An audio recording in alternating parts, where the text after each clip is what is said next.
Hello and welcome to Breaking Geek Radio, the podcast, the premier flagship and international podcast de LRM Online. I'm your host, Brandon Jones. What you got that stink? What the fuck was that? Looking It's at like you were half International. Spanish and half Italian there. Yeah. You're like internazionale. Yeah. Say what I want. Say what I want. All right. It's a me, Yeah. Signor Luigi. I'm the host until I die. Are you the find real somebody voice better. of Mario? Are you replacing Chris Pratt? Dude, I'm really excited to have Charlie Kelly play Luigi. It's like perfect. Or Charlie Day. Charlie Kelly's the fixture. Charlie there. Day. Yeah, I was like, oh, who's Charlie okay. Kelly? I was like, what? Sorry, Charlie Kelly's What the was son. that? I mean, it's hard to remember sometimes, like Tracy Jordan and Tracy Morgan. What's the real last Yeah, name? that's Which fair. one's the character's last name? 'Cause he's just Charlie on the show. Tom Cruise, Ethan Hunt, same deal. Yeah. Ethan Hunt, Ethan Hawke. You know, Well, I saw, this is really news. I saw, it is news. I saw Ethan Hawke, Fandango's Stephen Hawking. top 10 movies of the year, according to people like voting or them tracking it or something. And is Flash coming That's out this important. year? This year, like 2021? No. Flash is not, 2022. Not unless it comes out in the next 24 hours. No, I mean, it's for next year, the ones people are most excited for. And Tom Cruise takes number 9 and number 10 with Top Gun Maverick and Mission Impossible 7.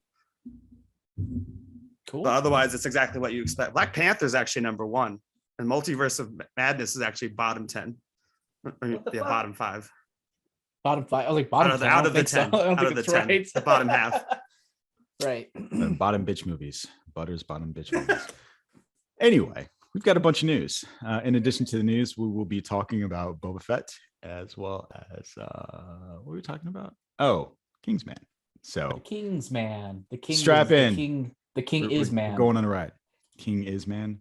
I know. I am bad at apostrophe s. Like, of all the things I have learned in school, I don't give a fuck about the Pythagorean theorem. I can still do it. It's not useful now. You know what would be useful? Apostrophe s. I struggle with it every day.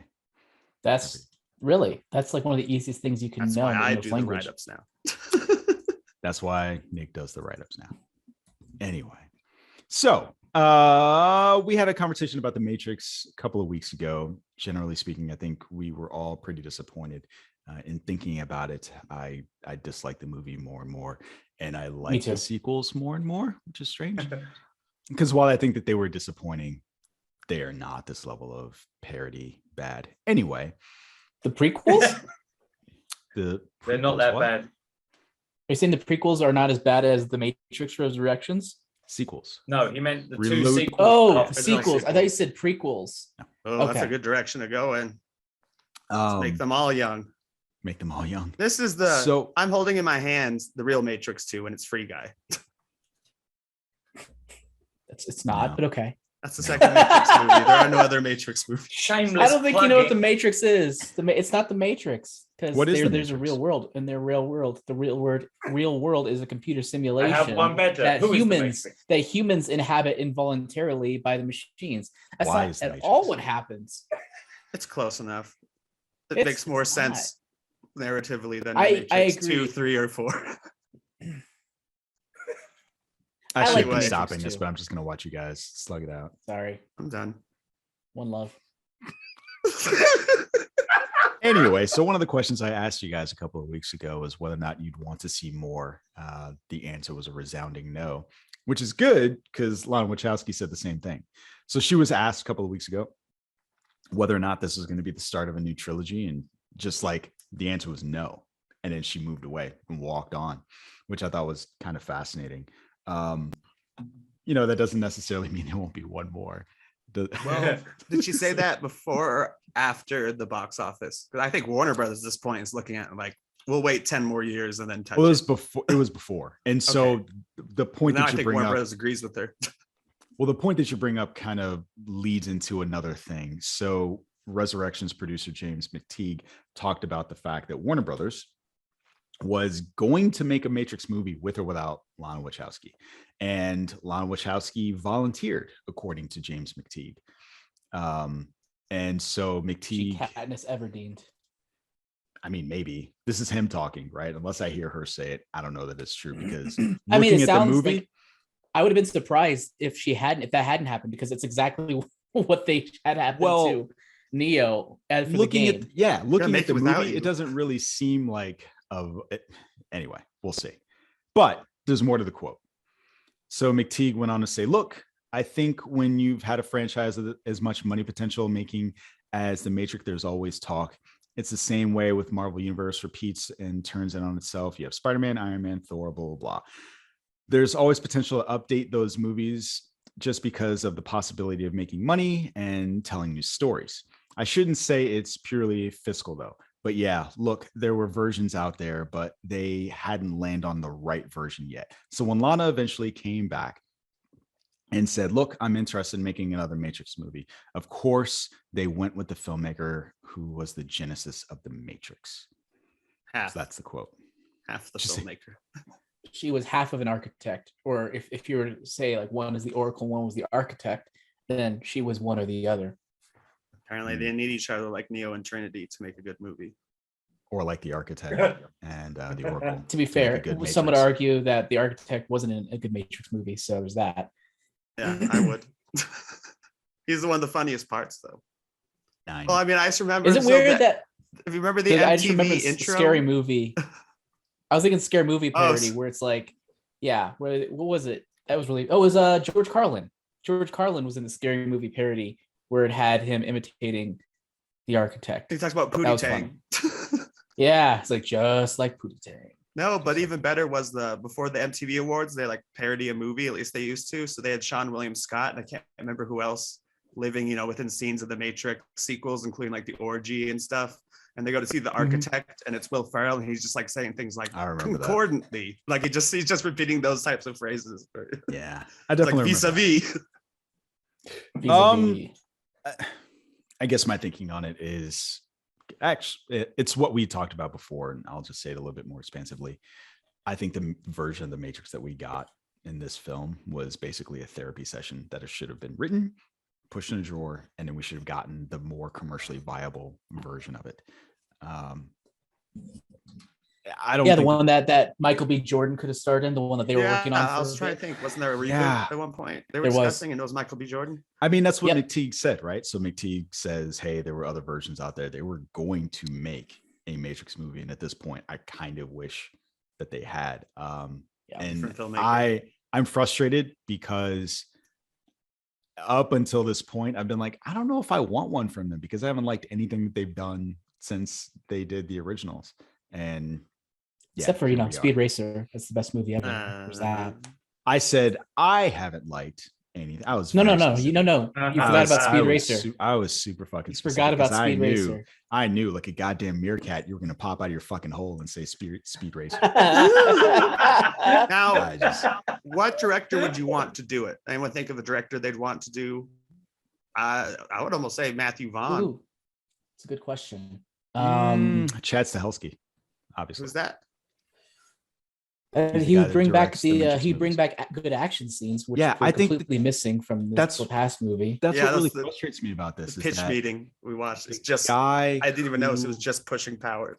Yeah, the guy who is able to do, who basically came out of this franchise and is currently making a franchise that has John everything Wick. that the Matrix did, and did well. It has lore, it's got gunplay, it's got hand-to-hand combat, it has all of that stuff. And so, we just spent 2 minutes making fun of the architect. So clearly, the philosophical side of it has been kind of lacking for a while. What about Alfonso Cuarón? He'd bring cool filmmaking to it. It'd be weirder in a cool and different way, which I think is what kind of makes the Matrix. I don't think you can get a director who's like just good at executing something that's there. They need to be able to bring their own ideas to it. Otherwise, it doesn't really do much to it. I would Who almost was the say guy that got? Who was the guy that got thrown off the Ant-Man? I can't remember his name, but I think he'd be cool. I put, Oh, Edgar Wright. I was gonna Yeah, say he'd Edgar be Wright too. if he would do a franchise movie, but he's only done his own stuff so far. Well, this I is know a the dream studio would casting, pick. Nick. Oh, Fucking, Nolan, I'll put dude. Martin Scorsese in there. I mean, not Actually, Nolan. I won't. Uh, I won't. But my get your point is, boy it doesn't matter who. Snyder on it. No, It's a Warner No. Brothers film. that movie would be so far up its own ass. but even it would have more Yes, so than it is completely now. unlike the Slow one that motion we stuff got. would be good. Yeah. More It would be slow. coming out of its own mouth. That's how far up its ass it would be. No, he's Just not. imagine like that Danny. Bullworth poster. I don't know if you guys remember that. Yeah, Like, I just remember that. Yeah. Even before Danny said it, I was thinking Edgar Wright. Yeah. So I would were like you? if you Well, want a before you traditional. started thinking about it, I was thinking I mentioned about him with every movie that who should direct it. I'm like Edgar Wright or Matthew Vaughn. Matthew Vaughn would be a good one. Yeah. But if you wanted like a traditional straight up Matrix movie, then Stahelski. Yeah, would be I my don't think choice. he would bring anything like. No offense to Vaughn, I think he's really good at like themes and emotion and action, but I don't think he's good at sort of high-minded ideas. And I think the Steven Matrix, the first So one, what you're saying is you want Ryan Johnson to do this. absolutely, Ooh. fuck yeah, yeah, I'd watch yeah, that. I'd watch yeah, the I'd shit out watch of that. Absolutely. I mean, we We did it. We did it, people. We got Jammer excited. Yeah, you did get me excited. give him like a it. Matrix trilogy. It's never gonna happen. I don't know, but I'm not sure I want to pull him away from that Star Wars movie that he's definitely probably not doing. Knives Out, man. All I care about are these Knives Out sequels at this point. Yeah, I know all the Knives Out. That's a great. sequels. That's his freaking franchise. move over, freaking Hercule Poirot and your Death on the Nile. Psh, nothing. You're nothing compared to Knives Out 2, whatever that movie's going to be called. Knives Out 2. Knives Out 2. I hope 2 not. knives. More Lots of Knives blades. Knives What if Out his 2. The second Return one of is Daniel Beaks? Craig. Knives Out The Blade second 2. one is Beaks Bloody. Beaks bloody. And there's a bird beak Yeah. involved in the death. That was the second line of his line in the movie. He's like, "Knives out, Beaks Bloody." They should call it the donut line. I mean, like not call it the donut line, but like a hole inside of a whatever his stupid line was. Wow. You know, How one of the dare best you. lines in the It was movie not where he's stupid. like, it's like Oh! a donut hole inside of a. You know who I What want to about do a Da- Matrix what about- movie that hold won't? on. What? What about Denis Villeneuve? I knew you were gonna fucking say that. It would be boring. I don't want it. Yeah, No, it would wouldn't. be 3 hours long. Did you guys fucking watch Arrival? Did you watch Prisoners? Listen. Let me No, tell you. I watched Let me tell Arrival. you. The Book of Boba Fett episode 1 was a better version of Dune than the Yeah. Dune that we got. It I was saw more you posted interesting. that and I agree. Fuck. Give me them Tusken Raider Fremen, To be baby. fair, all I'm day not long. super married to his past 2 movies. Dune, I thought was really good.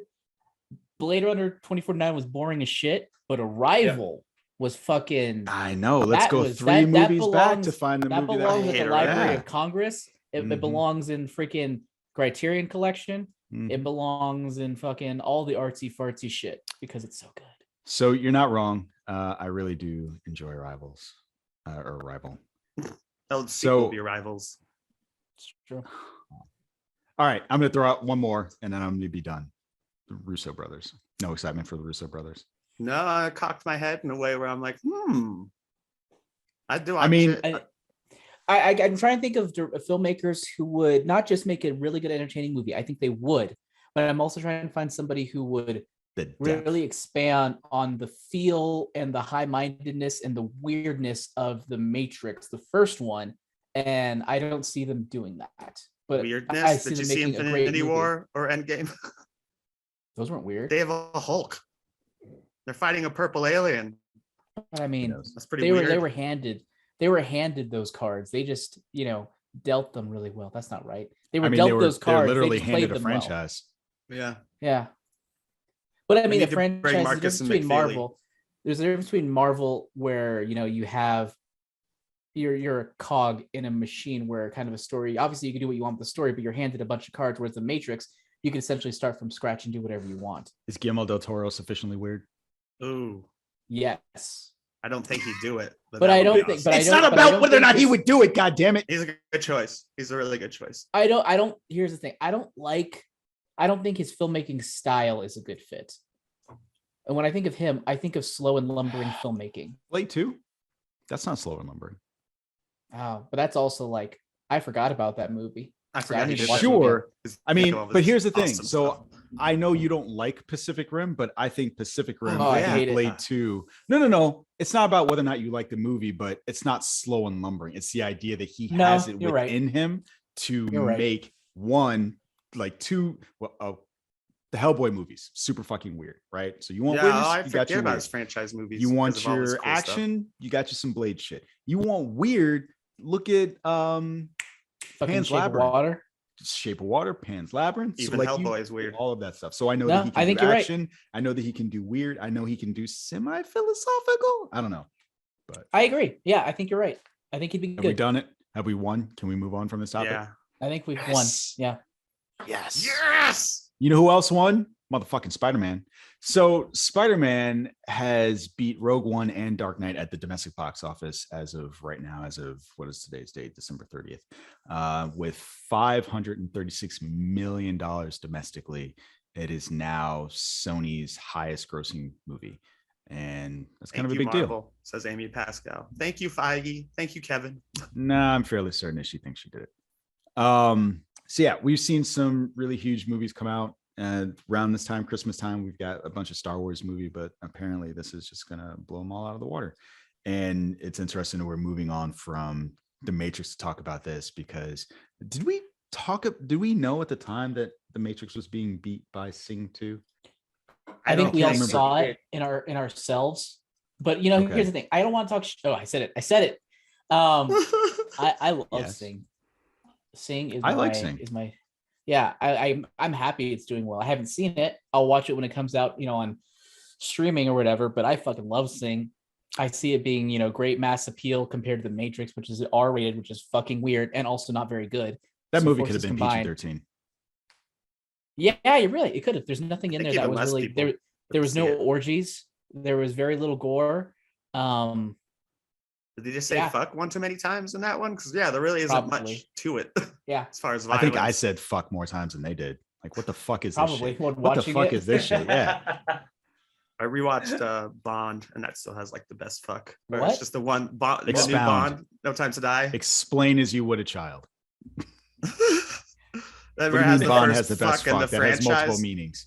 Has the first fuck in the franchise, and well, you know what I mean. The word, not I him. don't know fucking what you people. mean. That's what I'm asking. I meant they use fuck for the first time in No Time to Die. Remember we discussed the scene where they're just Did we? standing outside and M is just like, for fuck's sake. And that's all it is. It's like Bond doesn't say it in battle. I don't know. I just rewatched it on Christmas because I got it. But I don't remember that. We talked about this. I don't remember. yeah, we that at talked. all. It was the Yeah. first fuck in the Bond franchise, the first use of the word, and this how casual it's used. They're just discussing outside the hospital. They're not have not even in there to see Blowfield yet. And it's just like, for fuck's sake. In response, like the virus or something. I don't remember that. It's just a simple. Anyway, sorry I brought it up, but I thought we discussed it. Yeah, Before. you really derailed us over a nothing burger of a freaking Anyway. comment. But anyways, continue. lots of money for Spider-Man. And so as Spider-Man has come out, we're learning more and interesting things about the movie and the production from it. So one of the things we learned is the fact that the director of Hawkeye, who had the cameo with the Kingpin in there, not cameo. Is it cameo? Is that a cameo? I don't know. Kingpin in it. Did not know. It was that- not a cameo. Not a cameo. Did not know that Charlie Cox Hawkeye? Daredevil was going to be in there. Yeah. What is it? Is it just a role? It's a role, right? It's just a role. Like he was like there for probably a total of like 35 minutes of the show. So like that's a solid amount. All right. But yeah, he didn't know. And so he kind of likes the idea that they had this stuff siloed off and he got to be surprised along with everyone else, which is kind of exciting, I think, for us and them. Another one of the things that we learned was, well, we got two things that we learned about post-credit scenes. So the first, that the writers were talking about a potential post-credit scene starring Tobey Maguire and Andrew Garfield. We didn't get to see that, but that was something that they had discussed, as well as the fact that in the post-credit scene that we did get, John Watts directed the Venom 2 post-credit scene, which, you know, speaks to its quality. Do you guys have any thoughts, feelings, or commentary? Oh, I'm sorry. There's one more thing. The last thing that we learned was the fact that up until this film, Marvel had no plans for Doc Ock and the Green Goblin in this version universe. And one of the reasons Kevin Feige said that was because, you know, in his opinion, Alfred Molina's Doc Ock was the best version. And so it would have been really hard for someone to step into that. I don't know if I necessarily agree with that take, but from his perspective, I can see why they would say that. I think he's one of the I think better even what's her name? castings. What's her name was really good at Into the Spider-Verse. Yeah. Catherine Hahn. She was good. That already proved I that agree. it can be done better. Maybe so that's it's another like- reason or- not well, to use Doc Ock, just because. So, but here's the versions thing. already. If you do Catherine Hahn, I'm gonna be like, where's mom? Did you do that on purpose? Where's mom? Agatha. Did you do where's well, here's the thing intentionally just then? Did I? No. No, you didn't. If you do Catherine Hahn, I'm going to say where's Miles, and I'll just kind of be in that like stop teasing me. Give me Miles. You'll get him. You'll get him in the third trilogy, in the third film of the next trilogy. It's too That's long. when you'll get him. Too long. That's like 4 years. You can wait. No, but so Wait, the it's reason like why I 6 say it's years. too It's long like was 6 because years. in Homecoming, Donald Glover was like, "My cousin Miles," blah blah blah. It's like Nephew. okay. He said nephew. Yeah. Did you say The nephew? nephew could be. Yeah, it's his Yeah, nephew. the nephew could be one. Yeah, but I'm assuming he didn't get blipped. And he talks to Sure. him on Why? the phone. in Why- the why are you deleted saying scene. Here's my point. It doesn't matter his age. The reason why I say Hold that. on. Before we get into that, Nick, explain yourself. Why doesn't it matter? How do we know that Miles Morales didn't get blipped? Well, no, it would be cool if he didn't, because I would allow him to grow up or be closer to. Oh, Because we don't know how young he's. Not a one in the deleted scene. He's talking on the phone with Miles, and he's like, because he's like, I'm not gonna have that ice cream or whatever. Because Spider-Man webbed his hand. He's like, dude, I got ice cream in here. okay. He was 4, and then Yeah, maybe okay. he was. Then if maybe he doesn't was get blipped. But that's He's irrelevant close to because their my age. point is But he could get blipped. I'm tired of being teased with Miles Morales. Fucking give me Miles Morales. You've teased him multiple times over the last 6 years. I'm just give me the fucking. You already got him in the best Spider-Man movie so far. I did, but he's not in the MCU. That's the one that matters. You'll get there. You'll get there soon. I know, separate but equal. I get it, Jammer. I see how it is. Really, can we just remember that he's not just black, he's also separately but equally Latino. Puerto So Rican. there's that. So, Sure. you know, So I don't understand why you fight me on this. I'm not fighting. I want to see him. too, That's but not what we'll it get sounds there. like. It's gonna happen. You'll get it eventually. You'll get It'll it happen. eventually. I think we'll man. get Just him in the wait. first. Be patient. The fourth Oh, movie. I mean, deliberate the first speed. in the I don't want the trilogy. fucking fourth movie. I want him right now. Right now. You just Anyway. said No, I just mean, said the next movie is the fourth movie. That's what I'm talking about. Oh, what Maybe he's when he saying doesn't, is- Peter Parker doesn't know anybody. He's just and then- upset it hasn't happened already. He just wants it now. He wants it to exist outside of the movies. I in the don't movies. think that Just do I a would Miles care as movie. much had they not teased it multiple times at this point. Yeah, What if- but what I if mean, the that's next also one a is called- Sony decision. It's called Maybe- Spider-Man Miles from Home. I know. I've I'll seen take that it. joke. It's Miles Morales. I'll take Is that a joke? I thought I was being fucking. I mean, I've creative. seen someone else has I'm written not. that. I'm like, clever, but hopefully they're not using home in the title anymore. We'll see. Why But- not? Why? Any other thoughts, feelings about any of that Spider-Man news? I found No. it Oh, really good interesting for that it. John That's Watts awesome. directed the Tom Hardy. Why? Tell me Venom. why. I don't know. That's I know that happens all the time in the MCU where the director of the next movie will, or like any movie will do the post-credit scene, especially like, you know, Taika Waititi did the Thor scene, even though it's partially a clip from the movie. But it's interesting because I mean, even when that scene happens, you're like, oh, Sony did this. Maybe they didn't even get permission from Marvel. So it's interesting to see that was the plan all along. And that to a point where I would almost assume Andy Serkis would have directed both those post-credit sequences just because he was already working with Tom Hardy. It's interesting that John Watts showed up for Venom and then did him again in No Way Home. Okay. John Watts showed up for Venom. What does that mean? No, John Watts directed the post-credit scene for both of them. In and Venom even 2? Venom 2. Yeah. And I would Okay, say you- I would have been less okay, surprised Nick, if Serkis did hold it on, for both Nick, of them. Pause. Hold off. You're gonna need to start from square one and explain because I feel like you're filling information in your head and you're Square not run. letting us in on it. So you're saying that John Watts directed the post-credit scene in Venom 2. Yes, which was already said by Jonesy as part of this Did news he? story. Yeah. No, you he didn't? say that. Oh, No, you filled it in your head. Oh, my Anyway, bad. so that was a so news then you're story this saying- week too. okay, so John Watts also did the post-credit scene Yes. for Venom, or excuse me, for Spider-Man with Venom. Yes, and he did the post-credit scene on For Venom, Venom 2. 2. Yeah, Yeah. we've been through that part of the conversation. Did I both, get that. that's all. So now that we know the news, what was your opinion about it regarding the news now that that's been established? Gave my opinion before the news. Can't they like play it in reverse? Yep, you scoop. It's just interesting. I didn't expect that. That Marvel, Okay. so a Marvel Sony director, like Marvel Studios, did a film that wasn't technically Marvel Studios yet or MCU. Got yet. it. I would have assumed Got it. they shot that stuff with Circus during when they shot Venom too. Like he would have shot both those scenes. I mean, I guess it would have made sense though, since he did do the scenes with the post-credit scene, that he probably did them at the same time as each Yeah. other. Same location, I guess- just a beach. Yeah, logistically, yeah, logistically, it makes sense. yeah. For continuity. I would be more surprised if we found out that it happened at 2 different days, months and months apart. No, Like, I would be surprised if that was the case, but you never know. Who knows? Glad we were able to wade through that news, through that little, not even a news story, just sort of the clarification of what the hell you were trying to say. Was I the only one confused by that? I just want to make sure it wasn't just me. Was that just me? I think my brain just kind of no. I wasn't confused because I knew what the story was. Danny's sleeping. I was not confused. All right. Well, that's just me then. It's just a me problem. Just you, Jammer. Guys, ready to move on from Spider-Man news? Well, there was no. I wanted to comment on it. It was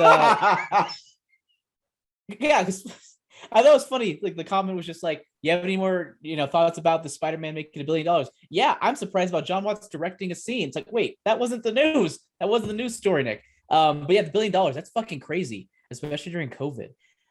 Especially when the Omicron variant is doing things. That means that the pandemic's over, baby. I went to AMC theaters yesterday. It was the worst experience of my life. There was this fucking lady who refused to wear a mask, and she had a fucking family of 5. Like, I was like, "You need to wear a mask." She's like, "Okay," and then she just walked right past him. I was like, "What the fuck was that?" And then place was freaking cleaned out. There were no snacks. Then I went into my theater, which was empty. Popcorn all over all of the seats. It was a nightmare. I feel bad for the people working there because clearly they're understaffed, but like animals, man, animals. And but my point is the theaters were crowded, and because they were all seeing Spider-Man No Way Home, people are still going to see that movie. Lots and lots and lots of people. It was the most crowded. I was expecting to go to a mostly empty theater. That was not the case, and I haven't seen that since. Fuck. It's been a while. So I think that this movie made at least $100 million in its second weekend. So much like the Omicron variant, we don't know when it's going to plateau, and it's just going to keep on making money. I think, to your point, it's surprising that so many people are rushing to the theaters to see it. I don't know if you guys remember this. We had a conversation a long time ago about what would it be like to be that movie or that studio that just elevated those numbers of the pandemic. But I think we're so many people are so post-pandemic that no one will care that it's Disney. Yeah. And also, like, here's the thing also. Here it comes. So here's the thing. What really this drives home and that film fans need to stop bitching about is like, how come we don't get any original movies? Look at this past year and then Spider-Man. Look at all these other movies that are coming out and then the Spider-Man numbers compared to it. Or it's just like, it's easy. It's easy money. That's where the money comes from. So stop going to see those movies and start seeing other weird movies if you want those movies. Otherwise, shut up. Vote with your dollars. Yep. Yeah, I'm not complaining. A lot of people, I like Spider-Man. A lot of people are also complaining that, like, the Matrix. Oh, you didn't see it just because it didn't give you what you. People hate it because it didn't give you what you want. And I was like, no. I mean, in a franchise, I feel like that's kind of the point. Yeah, but I mean, she got to make her movie, and that's fine. But look at the difference between not giving the fans what they want and giving them exactly what they want. Not that we should every time. You get the highest audience review still on Rotten Tomatoes, and you make a fucking more than $1 billion. So I don't want necessarily. I like the idea of giving people what they want, even if they didn't know what they wanted. I don't like the idea of fucking being like, oh.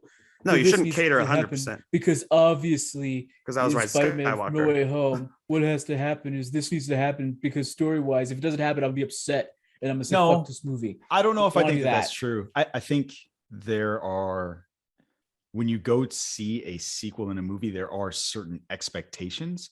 And what you're saying is, like, it's all right to deviate from those expectations a little bit. I agree with that. I think my thing is, not only did you deviate from those and not give me anything good, you didn't give me what I wanted either, right? It's got to be one or the other, right? And Star Wars Spider-Man deviates. I mean, when you see the trailers, you don't expect half the movie to be about them acting good and trying to get fixed by Spider-Man and Doctor Strange being the villain for a little bit of the film. Like, that's, you can expect a 5-villain fight with Spider-Man going in, and then you're given what you really wanted. People went to see it for the rumor of the Spider-Man, and because they would love the Green Goblin and Doc Ock, and they're amazing Spider-Man fans that do exist somehow.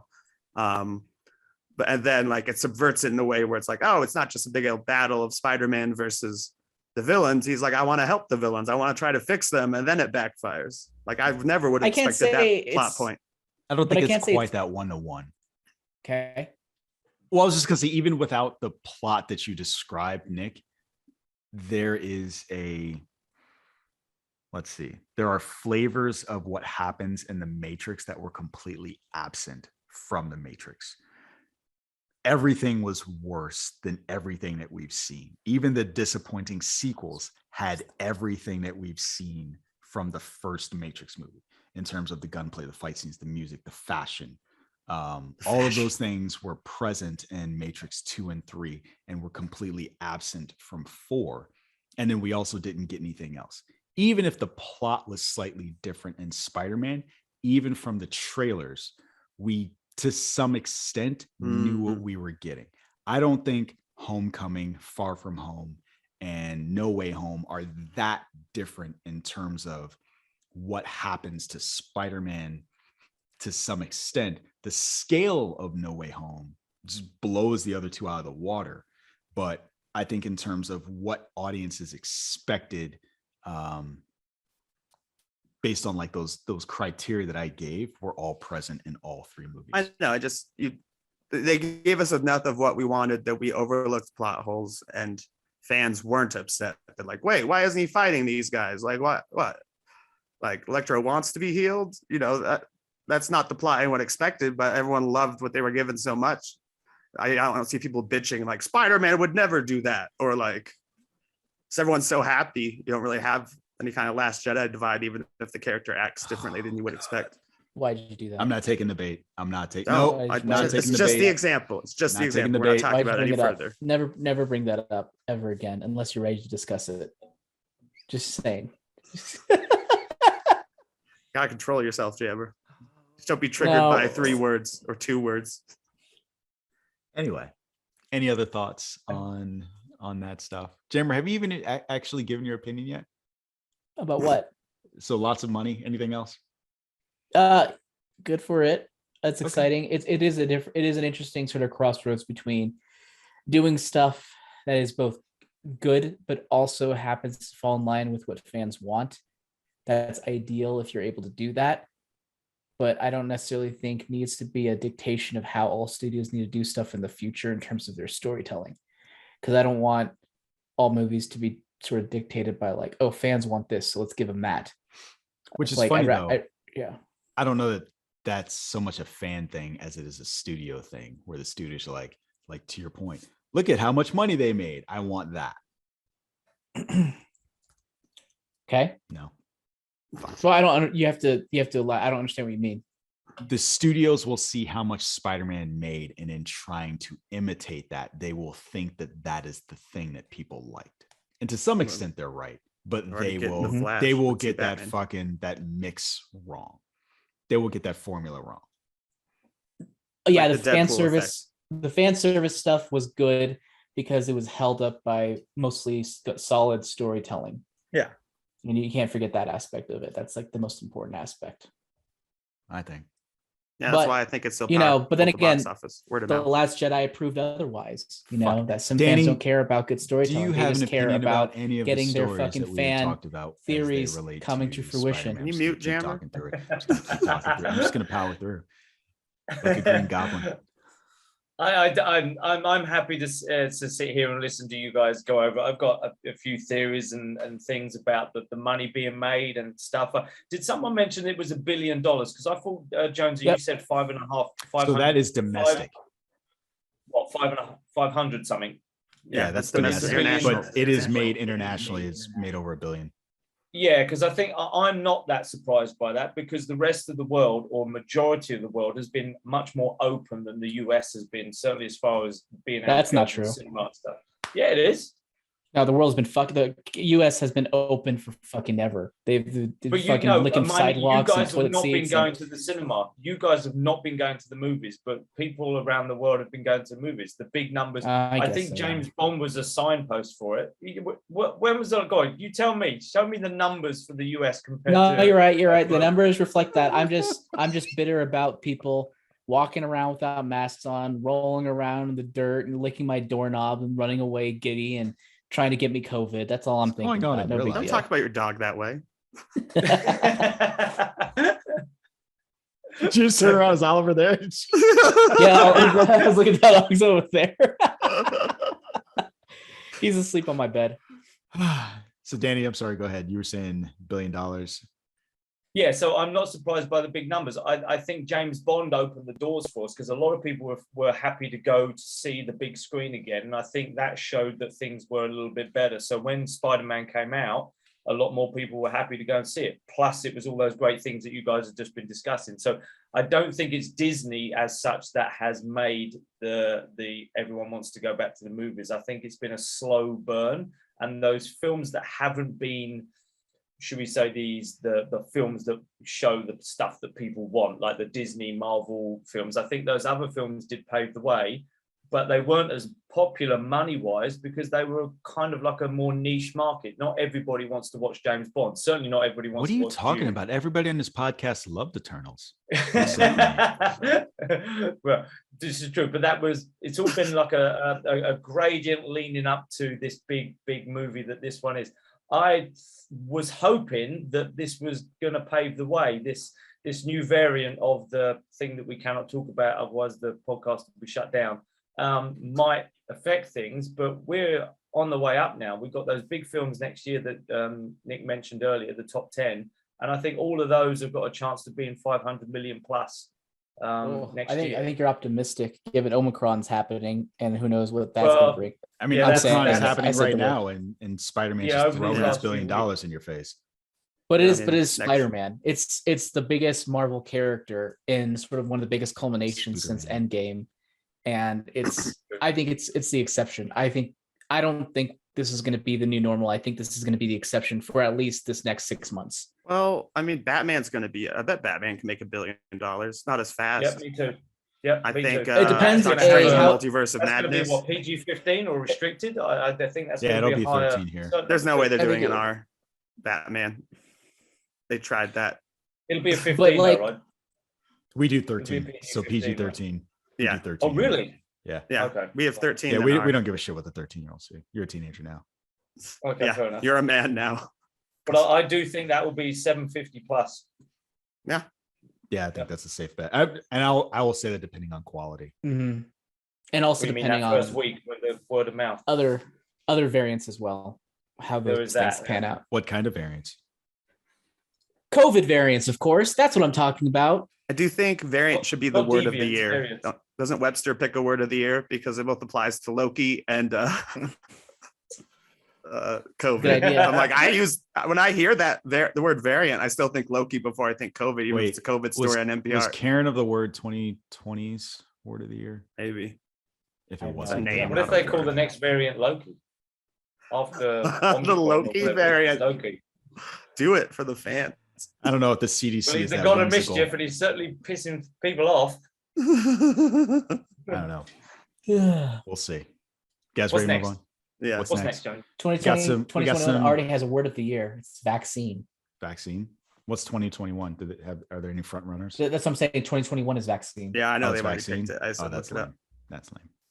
I agree All with Nick. It definitely should be variant. Anyway, moving on, we've got some non-Marvel, non-DC news, but it relates to superheroes anyway.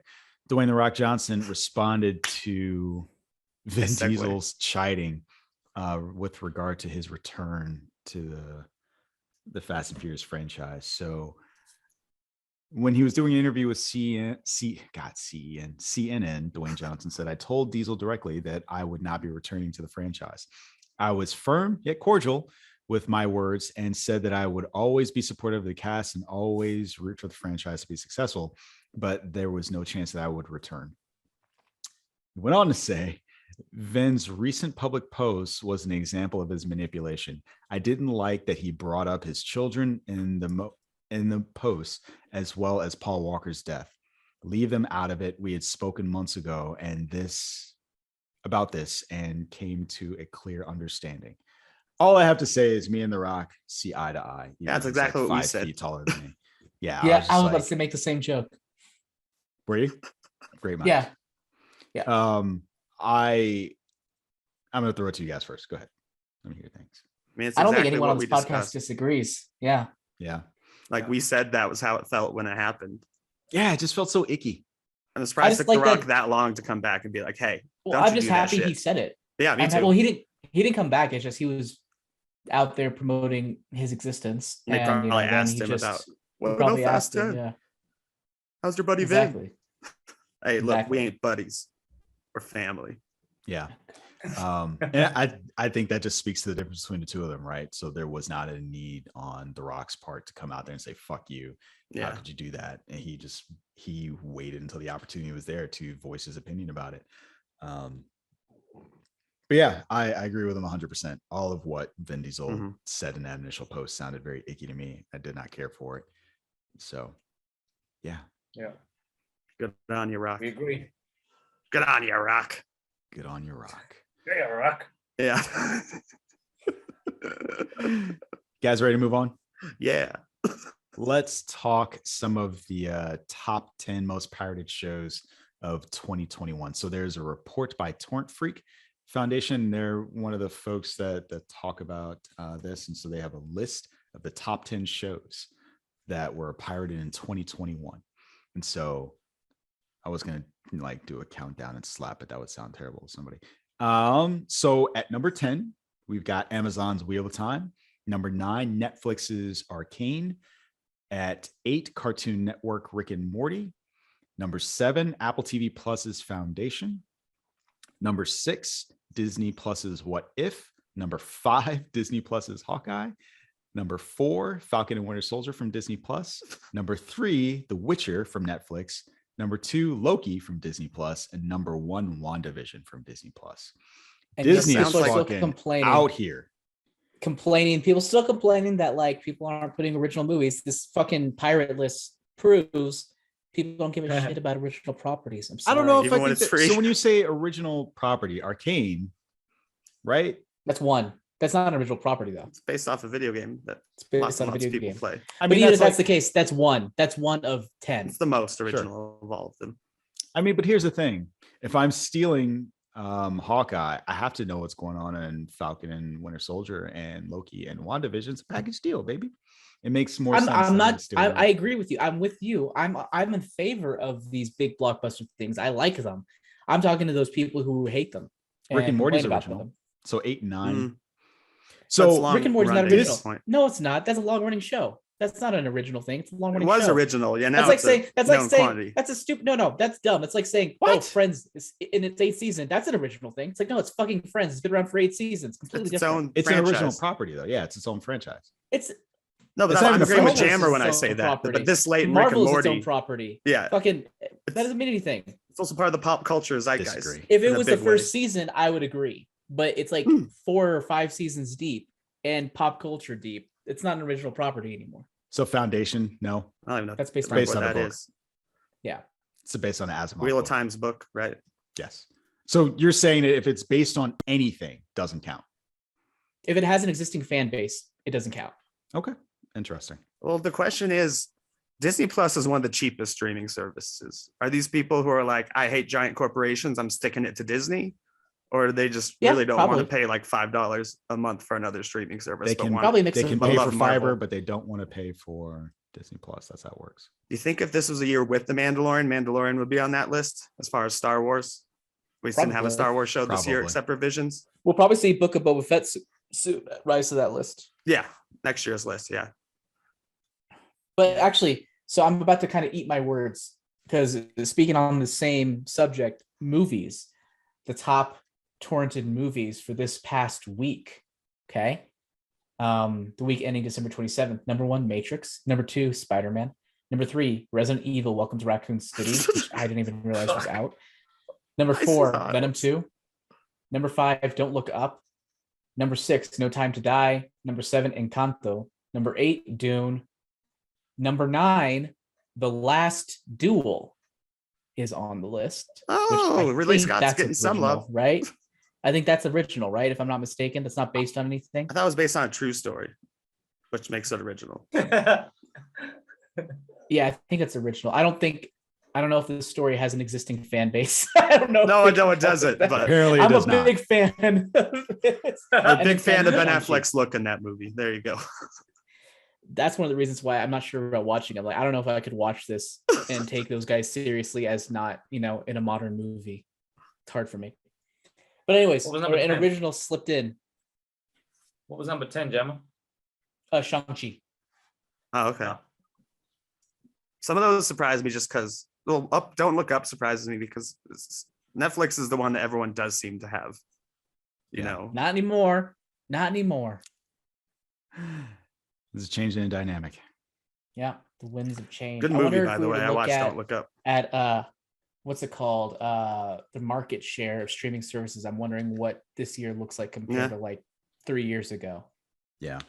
And this would be the time to find out, right? With between 2020 and 2021, with so many people being at home, not at work and all of that stuff, and having this as like their primary source of entertainment, not going to the movie theater. People are definitely voting with their dollars. So it would be interesting to So see really what they're quick- spending there. Let's see it. Let's hear it. So according to TV Technology, and this is in the US only, so this is skewed obviously to North America, 27% is Still Netflix, Yeah. 21% is Amazon Prime, 14% kinda is cheating. Disney Plus. It is kind of cheating. It's I true. agree with People that. get it for Yeah, other 100%. reasons and never watch the shows. Yeah. Yep. Like there are people Hulu until is- like the last 24 months didn't know that it included videos. Yeah. Hulu is 13%, HBO Max is 10%, Apple TV Plus 4%, Showtime 2%, other services 9%. That's right, Paramount Plus, get fucked. I love Um, Paramount.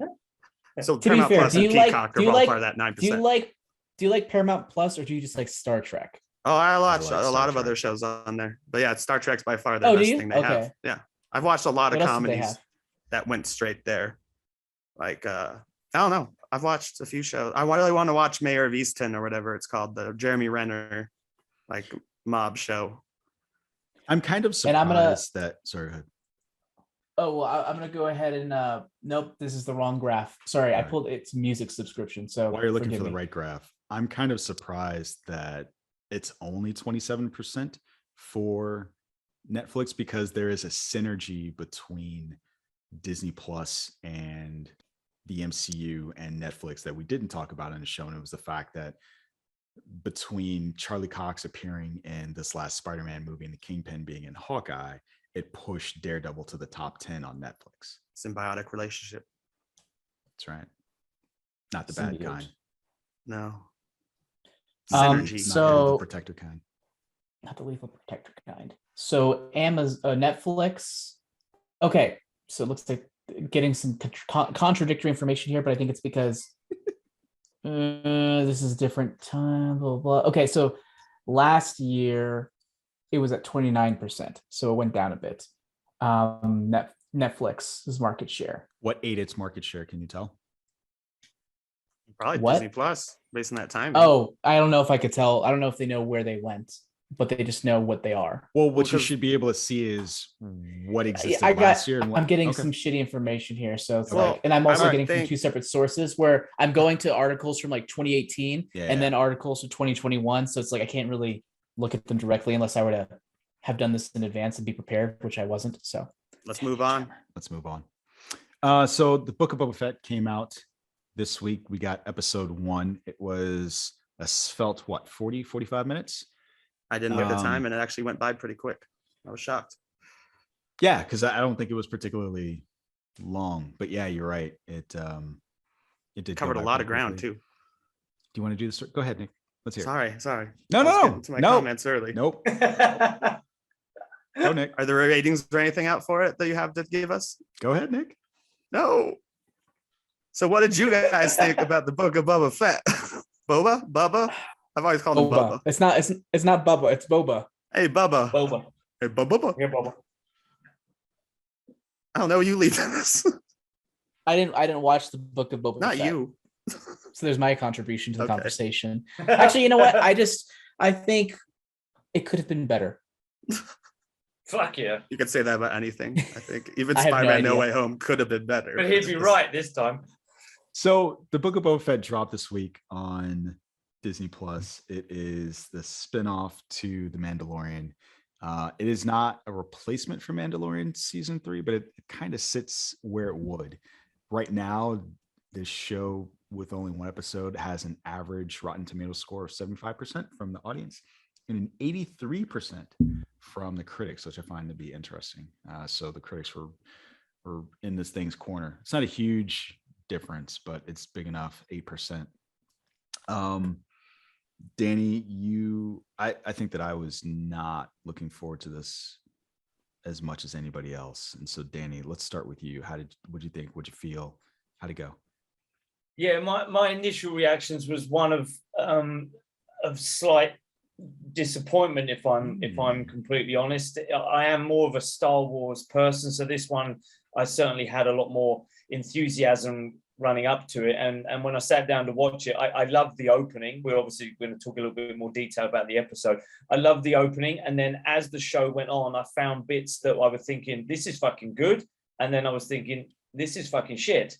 And I had ebbs and flows throughout the episode for me. So by the end of it, I was left feeling very middle of the road. Happily watch episode 2, but I'm not super excited. But it had its ups and downs, and I was a bit disappointed that it had downs, if I'm completely honest. I mean, what were your downs? Give me a couple. I just felt there was a lot of the little bits of story that they were trying to show felt like good ideas, not very well followed up just yet. They felt a little bit rushed. No, I actually enjoyed the flashbacks more than should we say, the present day, the up-to-date stuff. I enjoyed the flashbacks more. But for me, it felt sometimes there was some, the production value, it felt sometimes a little bit cheap, but then there were certain shots and effect shots that I felt were really, really good. So the whole thing just had that up and down feel to it. There were I think the bits that I was more disappointed with during the, should we say, the present day parts were just how quickly he was in his palace and having these meetings with these guys offering tribute, and then he went out as this big boss man. He was the Hutt, and I didn't feel that was warranted or earned or anything. We've kind of thrown straight into that, and I didn't feel at any point that anybody could have fucking taken him out, is my point. We had these ninja guys jump in, but he didn't feel like he was untouchable. It felt like that whole place, Mos Eisley, or even the whole of Tatooine, could have quite easily gone into chaos when Jabba was destroyed. And yet it didn't seem to have been. It seemed to have been running absolutely fine. And then this guy with Mandalorian armor comes in and says, "I'm the new Hutt." And I'm like, one guy was running. So you're missing there was a Bib Fortuna. So his major domo took over. So the connect. Oh, I did not know that. Okay. Yeah. All right. So after he died, Bib Fortuna took over. And we saw him in what? Was it at this? The end at the last scene where they introduced he was in charge. And then now we have somebody else taking over. So there was, it functioned almost exactly the same way because there was somebody who worked for Jabba working that same thing. And he mentioned it in this episode. Yeah, because they also mentioned that the pigs are loyal, not necessarily to Jabba, but that guy. Right. And they probably so were loyal to Jabba also. Yeah. The pigs. I got that bit, but I guess I didn't know deep enough that Bib Fortuna had actually taken over all the running. I knew that the Gamorrean guards had, but that's another thing. Where the fuck were they when the fight started? Because they took a good 3 or 4 minutes to join in. They were hanging out. Forgot they existed, and it was like on your left. What's kind of funny, to your point, Danny, what it reminded me of was The Godfather. So The Godfather's walking down, and I think the thing that was kind of missing from that scene, while we got the tribute scene in the actual place, in The Godfather, when he's walking down the street, people are like, "Hey, here's some fruit, here's this," and then they're like offering him stuff, so you get it more from the people versus just like this one establishment. And even in that scene, somebody walks up to him and tries to assassinate him. And so I agree with you only to the extent that someone easily could have taken them out, because I think that's kind of the point, and that's what happens in The Godfather. What I found was missing from that part was getting the community involved and understanding the respect. Like no one seemed to care when he walked by. Yeah, we get into the palace. and we get it in this, I don't know what it was, gambling hall, whatever you want to call it, Pleasure, but whatever. nowhere in between. And I think that in between part is where the story, it felt lacking for me, so I could feel that he was as big a boss as he was supposed to be. Okay, yeah, and I didn't know that Bib Fortuna had taken over to it either. So, well, yeah, so that was why it felt flat to me there. That I appreciate you guys filling me in on that. So that makes a bit more sense that it wasn't complete fucking chaos there, which it could have quite easily been with a, should we say, that would have been a hole in the community, right? There would have been factions and criminals fighting each other. So that makes a bit more sense. But it was scenes like that, Jones. It was that just felt, well, I'm not buying this at the moment. I'm not buying that. And also, and I hate to say it, I'm not buying, unfortunately, Boba Fett himself being the badass at the moment. The flashbacks were okay. The fight scenes, him being a tough, I get that he's a tough motherfucker, but I'm not buying that he's this super powerful ninjutsu fighting warrior at the moment. I'm not getting that at all. I can't remember his sidekick's name. Ming-Na, assassin. Yeah, because I remember her from Mandalorian and all that. Fennec Shand. Something like that. Fennec. Well, I buy her as an incredibly adept, athletic, and hard as fucking nails. Because you saw it. Fighter. Yeah. With him, it looks cumbersome. It looks slow. I'm not buying it, unfortunately, and that's for various reasons, I'm sure. But so anyway, ebbs and flows, ups and downs. Some of those things that we've covered, but we're going to get into more detail. I'm guessing. So I'll jump in. I've jumped in twice, and I'll kick it to Nick right after this. But here's why I agree with you with that. I've never been one of those people that's been enamored with Boba Fett, and now we're kind of seeing why. There's nothing much to him such that he even deserves his own show. As you described it, like we saw Fennec Wren, I think that's her name. She's climbing buildings, she's jumping over shit, she's fighting two guys at once. Like she's on top of it. And even in The Mandalorian, we saw her sharpshooter skills. Yeah. So we see all of these things that build her up as a more, and even beyond that, we've seen her in not Rebels. What's the Bad Batch? She was in the Bad Batch. And so we've just got a buildup for her that I think is only in the minds of some people. And that's where I agree with you on some of that disappointment. Nick, what'd you think? I had such low expectations. None of the trailers for this grabbed me at all. I only watched it because I figured we'd talk about it today. In fact, I knew it was out, but I finally watched it when I saw Danny's tweet about having like, yay, Star Wars, like a very sarcastic, like sounding tweet. So I liked it better than I thought. I have no interest in future episodes because this episode gave me everything I wanted to see. Like, I don't want to watch him be just a gang lord for like 7 episodes. I thought I would hate it, but I loved that it was everything that happened to him. Like, quickly you see the like actual flashbacks of the prequel movies, and then we jump right into what happened after he fell in the Sarlacc pit. And someone put the footage of Patton Oswalt in the corner as matching it because like his hand pops out and he's like covered in goo and stuff. And then like finding how he lost his armor. If it wasn't Favreau, it was Rodriguez. They definitely thought we've got to put this in because it just matches. It made sense. How else was he going to get out? He had to fucking climb out. So it made sense, logical sense that he was going to climb, or unless they. Well, if you guys remember, so we saw that episode of The Mandalorian. We were like, "Oh, it's got to be the dragon." They're setting up the dragon that kills Sarlacc. It was like, no, flamethrower. No jetpack though. I would have tried the jetpack. Right? Flashbacks were the best bits. I'm enjoying the flashbacks because for me, it's showing him as a tough bastard, a clever bastard, and tough. And so I'm enjoying that, and I'm looking forward to seeing how that relationship grows, how he becomes proficient with the use of the Sand People, the Tusken Raiders, their weapon of choice, because we saw that in The Mandalorian, right, where he's pretty adept with his staff. So I love the way that that's linking together. So at some point, they're going to train him, right? He's going to be trained in the ways of the Tusken Raiders. I'm enjoying that a lot. I'm looking forward to that next week, more, the flashbacks, than I am. They'll keep doing. They probably will, because it seems to be a plot in the past they're probably doing, because what was that scene the kid showed them the head. the little village being raided because it was humans doing it, and they were like spray painting the Tusken Raider logo on it.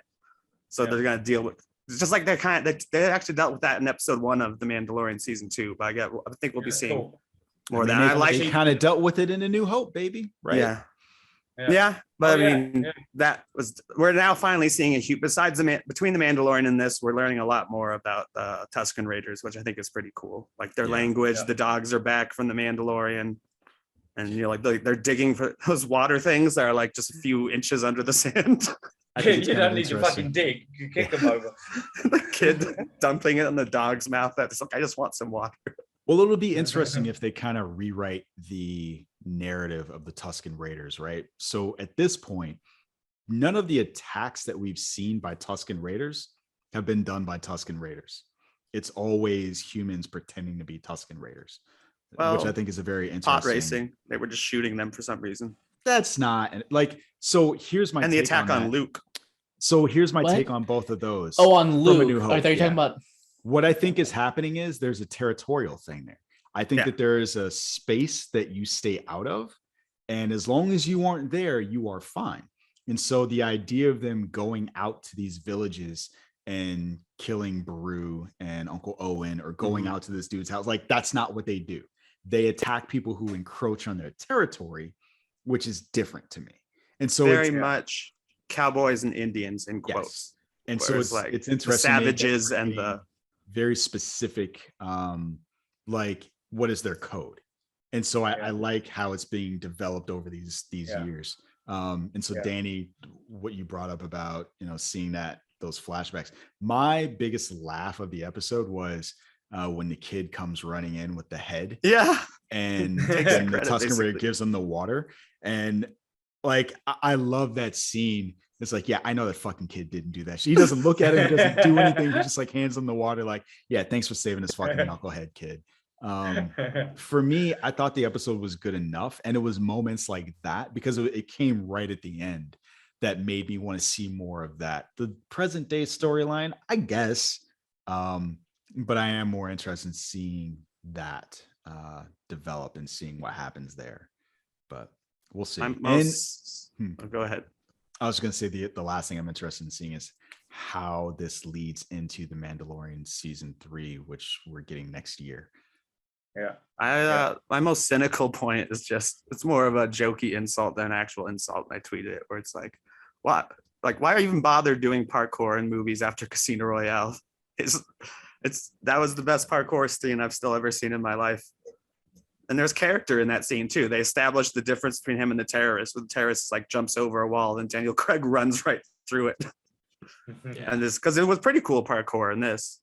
But I was like, why do people even try anymore? Casino Royale crushed it. Crushed the parkour game. Yeah. Because also the terrorist was played by the creator of parkour. So that's cool. I think my highlight of the show, Jonesy, just before we move on to the movie, I'm guessing, were the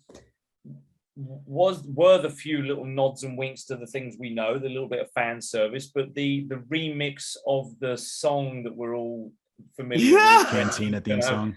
The first thing I was listening to was that they're playing that song, and they've just played it in the blue guy's there.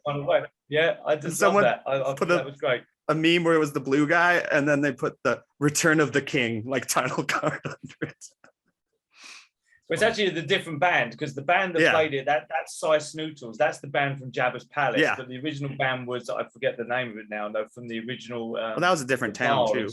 I forgot the name of this town, but this isn't Mos Eisley. This is. I think it's supposed to be the same. Yeah, but it was that.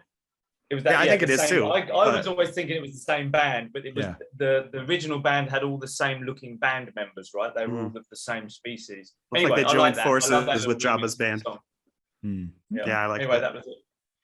Okay, so we'll see what happens. Jammer, have any of our rantings enticed you to watch The Mandalorian? I mean, I'm gonna watch it anyway. Or not The Mandalorian, Boba Fett, jeez. I know what you meant, but Mandalorian 2.5. Don't give me any slack. It didn't persuade me or dissuade me, either way. Okay, all right, good. I was gonna watch it because it's Star Wars and it's not animated, therefore I'll probably watch it. So to be clear, nothing against animation. I just don't like what what Yeah, Star I know. Wars animation. I is agree then. with you. Oh, I know Otherwise, I you. would have I know watched you their know. stuff. I'm just talking about people who are listening, and it's the first introduction. They're like, "Oh, fuck, this guy hates animation." Well, That's if not true. anyone's I love ever listened to animation. the show, they know that you're the most Well, pro I'm animation. saying if they haven't, I'm covering my ass on that. Because when you said that, even I balked at first. I'm like, oh, he means Star Wars animation. Yeah, I don't like any of their animated shows. I've tried. I hate them all. Except no, for Visions, I just right? don't like them all. Yeah, Visions, but that was also hit or miss. Okay, I still need to watch that. So what? You I'm not won't gonna- like it. So I should not even watch it. You shouldn't watch it. Star You're Wars not gonna like Visions? it. You told me not to He watch won't. Encanto too, so I'm like, oh, You'll I like. was. You'll He like won't Star Wars like it. Visions. No, he won't. I You'll like guarantee he won't like. I think I he don't will think he like. will. I think he will like parts of it. You know what? Let's do Like the Nick Doll challenge. Watch the Yeah. first episode. And Are let us know they what just you like think. 10 minutes long? Yeah, it's super short. But they Yeah. vary too, right? It's They like do. I like some of the Animatrix. I didn't like all of the Animatrix. They vary in length. Some of them you will like. Some of them you will not. Yeah, so I figure I'll watch them all and I'll like maybe one or two or three. I'm now getting more skeptical based on what Jammer said. So I mean, I think just don't think. I got nothing. I'm done. Okay. All right. moving on. Moving on. The King's Man came out this past week. It has a 6.8 out of 10 on IMDb. It's got a 42% on Rotten Tomatoes from the critics and a 78% from the audience. I think that's a fascinating split. Yeah, me too. Fuck. Yeah. So the synopsis we've got for this: one man must race against time to stop. That's already inaccurate. One man must race against time to stop history's worst tyrants and criminal masterminds as they get together to plot a war that could wipe out millions of people and destroy humanity. That could be any fucking movie. What a terrible Bond plot synopsis. right there. That's the plot to every Bond movie. Well, and it's funny because watching this, I was thinking like it's really weird to watch Ray Fiennes go from helping Bond to being Bond. Yeah, Like within the same yeah. year. That's funny. a It little is bit funny. antagonistic towards Bond even. Ha ha ha! Very funny. I was laughing at me, not you, Nick. Sorry. I didn't make a joke. I know. I just didn't want you to think the what I was. Never mind. Danny, as Yes. our resident British guy, this is your time to shine. That's why we got you. Here. What Well, did you think? Huh? Go on. What Finish did your you- preamble. What did Finish you your think? setup. Listen, every British spy thriller, we're like, oh, thank God, Danny's here. What did you think of this? Your non-spoiler Twitter review of The King's Man. Well, I'm going to have a few more characters than Twitter, but I've been thinking about this and I've likened this film to that first night when you sleep with a new sexual partner. Okay. Because Go on. that first time when you sleep with her or him or them or they or it or whatever the pronoun is, the foreplay was fantastic. The climax, fantastic. But because it's the first night, you want to do it again. Except that the second climax is not quite as good, but it's still good. And that's how I felt about this film. The main character. Wait, did you watch it twice? What? Did you watch it no, twice? the main character, the main bad guy, was built up to Oh, be the mad got monk. And we had this wonderful climactic scene, should we say. And then we had a little bit of a downturn as we refuel, we refresh, we rehydrate. But we want to go Refractory again period? because it's that first night. And then we have another big climactic ending, but it's not quite as good as the one that we had the first time. That's how I see this film. But in short, I fucking really, really enjoyed it. I thought it was less comical than the first two, but I was okay with that. It had a bit more of a serious note, and I really enjoyed those serious tones and pushes that it had, even a couple of teary moments too. So overall, I think this was a great film. great film. Wow. Okay. Yeah. For what it Um, was, in its genre, if that's Sure. the right word to use on this one. Sure. Yeah. Jammer, let's hear it. So you know me. Is this Is this what your is my sex biggest analogy? fear? What is my biggest fear going into every movie? That it will be animated. No. I feel like I've said this a lot. What is my biggest fear going to any movie? COVID. No. It's my biggest fear is that I'm going to be bored. Oh. That is my biggest fear, and I'm already tired because it's 6:00 and I'm just tired all the time, and I go to bed early. And we did an interview with one of the camera operators. What was it? 2 years ago at this point. It's been a while. Christopher Cowan Clark, who's a great guy. He also did the UALA YouTube series. You should definitely check those out. And he told us something interesting that I don't think is accurate after watching the movie. But he talked about how this was like Kingsman going for more of an Oscar type feel, which is why I got a little worried. That's what he said. That's what he said. I agree. I don't know. Isn't that what he said? I actually do agree. You agree with him? I not necessarily in terms of execution, but in terms of who they brought into the movie and the scale. I do agree from that perspective. And if I put myself in his mind, I can see why he would say that. Like, and the action is more grounded and less pulpy, but it's still genre. It's still like James Bond status. It's not Oscar status. I mean, here's part of what I think. When you get Ralph Fiennes, one of the things that I think are The Constant Gardener or Quiz Show, The English Patient, right? Like Oscar caliber. So just from your leading man, you're kind of, and he's not known for, he's not Liam Neeson. Well, I was going to say he's not Liam Neeson where he's just like doing action movies out his ass. And so I think if you just look at from a casting perspective and the scale of the movie, you could be convinced of that. Okay. Well, regardless, because of this statement and because of the trailers, well, I've been excited. I've been worried like, oh God, is this going to be all serious and boring? Yeah. I was worried it would be serious and boring.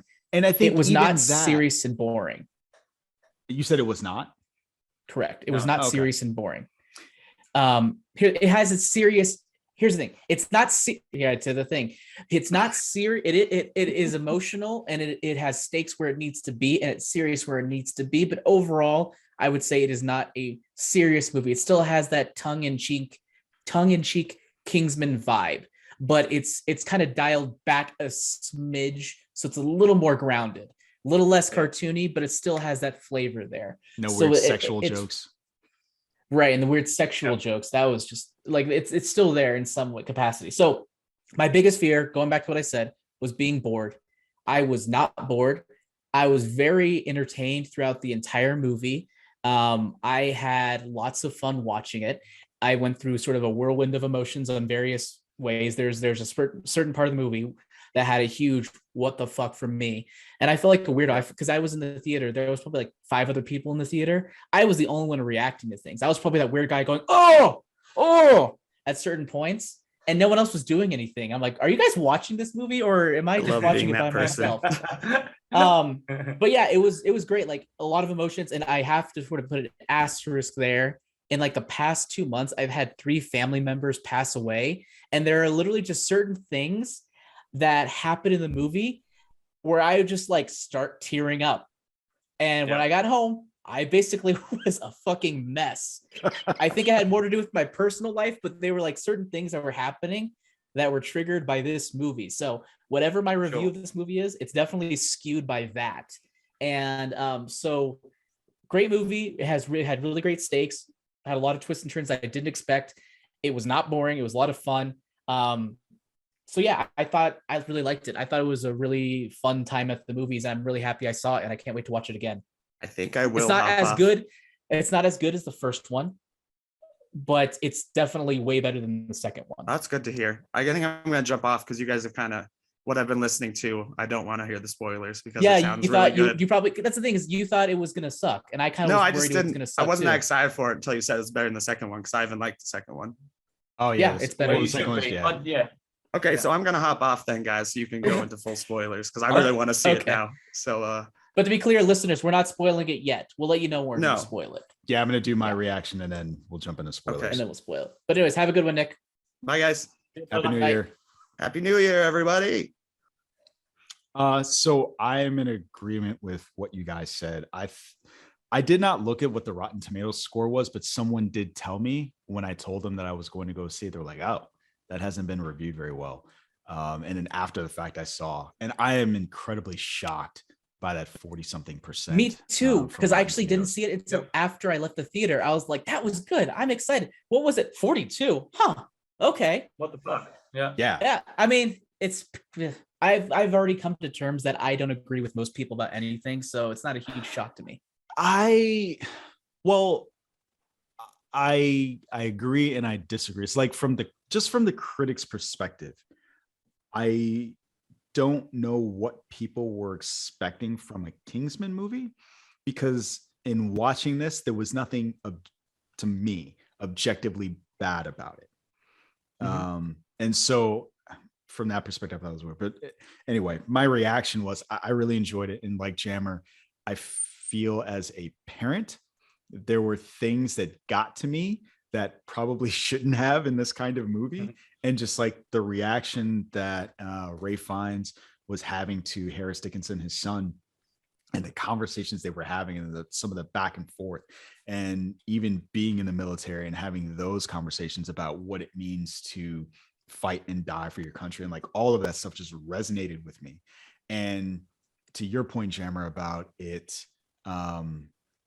being serious when it needed to be, those were all very serious moments. And it's so fascinating to contrast that with some of the stuff that was happening with Rasputin, because it's like you go from like just like this family drama to like what is essentially a comic book. And it's just I don't understand how those things could exist in the same movie. But worked well for me. And it worked. Yeah. Like okay. Well, Let me put it another way. I'm surprised they existed in the same movie and actually worked, because I was a little disappointed by some of the stuff they did with Jaimin Hansu. You know, when there's one black dude in a movie, I tend to notice like certain things. I'm like, I don't know if that sits well with me, but whatever. Other than that, I really enjoyed it. I will probably watch this again. I will definitely watch it before the second one again. So yeah. Yeah, I'm a huge fan of the Kingsman franchise. Like I love the first one. It might be one of my favorite movies of all time. And the second one was disappointing, but like I'm still kind of, attracted to that love of the first one. But this one, I think definitely not on par with the first one, but still has a lot of those elements that I think are good, has a much stronger emotional through line than the second one. And it has a bit more restraint that I think helps a lot. I got the feeling. Sorry, Jonesy. So I was gonna say, I think so. You guys want to jump in the spoilers so you can talk freely? I'll hear Danny's thoughts, his comment first before. Yeah, I got the feeling watching this. No, his as much thought as I that he was did going to say enjoy it right now. Yeah, I got the feeling watching this that there was a lot more maturity about the making of the film, that some of the criticism about the second film was taken on board, and then there was current events and a look at the world and what's happened in it, and all these things seem to just temper the focus of the film, which is why there was a less tongue-in-cheek slapstick, cock and fart jokes in this one, and it was the serious bits were done really well, but it kept the elements of the Kingsman that we like, the little slight slow motion, the quirky camera angles occasionally, the comic book character, even in Rasputin, was still toned down enough for him to be taken as a mad evil guy rather than just a comic book crazy nonsense guy. So I think all of the elements just seem to be a bit more grown up, a bit more mature version of the Kingsman, but still kept the fun stuff that we loved. That's how I felt about it. It just felt like a more serious, and I hate to use that word, version of the Kingsman, but had all the fun stuff that we all seem to enjoy from the first film, and none of the stupidness from the second film. Okay. And I would say a couple other things. I agree. The action, sorry, Jammer, just one last thing. I love how he directs the action. I want every fucking movie that has some sort of sword fight, gunfight, action piece in it to learn how to frame the action, to choreograph the action, and how to put the action in the camera so you know what the fuck is going on. I love watching the action in these films because I know what's going on. They look like they're actually clashing swords. They look like they're actually punching and kicking each other. And it's not the quick edit nonsense that everyone seems to want to do at the moment. And so that, from my perspective, means that I really enjoyed the action set pieces. I don't know how true this is. Generally, my understanding of the reason why you get those quick edits is because to do those longer shots, it takes more time. It takes more training. And so the ability of the actors and whoever the stunt people are going to be to actually film those things semi-continuously is what Yeah. impacts that. And so those quick edits are what are used to hide some of that lack of time for training or lack of And that effort may be with right, Vin but Jones. I would argue then don't get those actors or get more time or spend more money or whatever it takes to make it look better. You're probably right, but I just don't like that quick edit stuff because I don't feel like I'm enjoying watching it. It's like, okay, there's a fight scene. Yeah, it's chaotic to me. But you look at what we were just talking about earlier, the director of the John Wick films. That, you know, take your fucking time, train your actors, and then you have a wonderful looking action set piece. So anyway, sorry, Jam, I interrupted you, buddy, when you were about to say something.